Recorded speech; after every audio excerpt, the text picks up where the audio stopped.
할렐루야. 좋은 아침, 생명의 아침, 새로운 아침, 신나는 아침이 밝았습니다.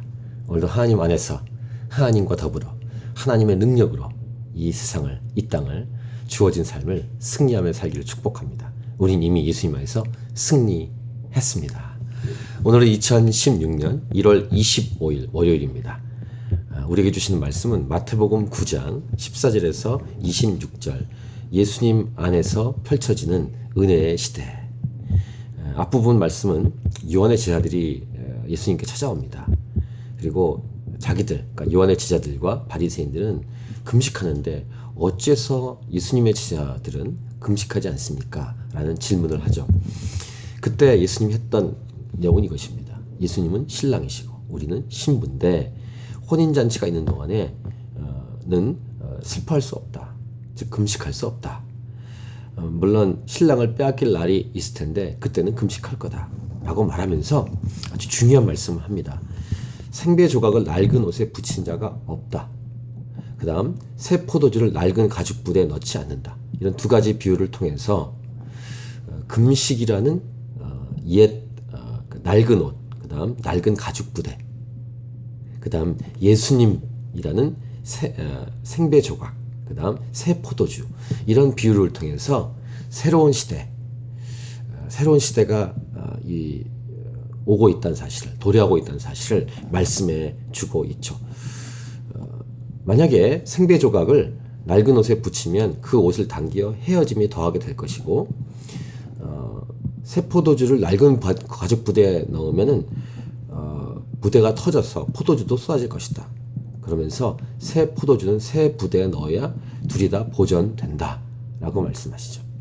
예수님을 받을 그릇이 필요하다는 것입니다. 그것이 이제 생겨날 교회이죠. 그래서 요한의 제자들을 이렇게 책망했다는 것과는 예수님이 어떤 분이신가를 드러내는 그런 예수님의 말씀이십니다. 이 말씀 우리에게 주신 메시지는 무엇입니까? 이거를 잘못 인용하는 경우가 참 많습니다. 새로운 것을 계속 얘기할 때. 그래서 중요한 핵심은 예수 그리스도십니다. 예수님을 담을 그릇은 교회라는 것입니다.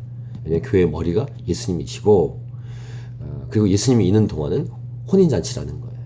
금식하지 않는다는 것입니다. 금식이 필요 없다는 게 아닙니다. 금식할 때가 있죠. 예수님이 다시 오실 때까지 우리는 또 금식하며 기도할 분량이 남아 있습니다. 하지만 궁극적으로는 승리했고 결국은 혼인잔치처럼 즐거운 날이 오고 있다는 것이 예수님의 말씀이죠. 예수님으로 인해서 이 땅에 살아가는 삶이 힘들지라도 기뻐하고 즐거워하십시오. 여러분의 속사람이 계속 새롭게 되는 것처럼 교회도 계속 새롭게 되어가도록 기도하십시다.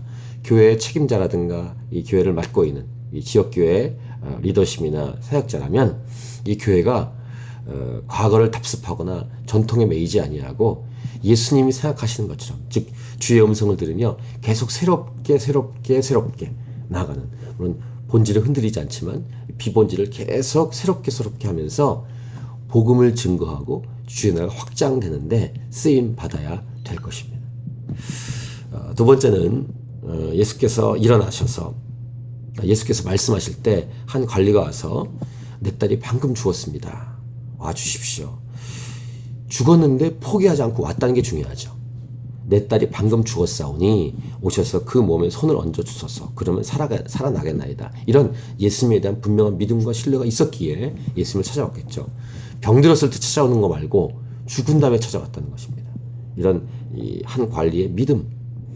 가는 동안에 혈루증 10년 동안 앓던 여인을 만나고, 이 여인의 믿음도 무엇입니까? 겉옷만 만져도 구원을 받겠다라는 고백을 하죠. 이런 믿음의 삶을 통해서 하나님은 일하신다는 사실을 기억해야 합니다.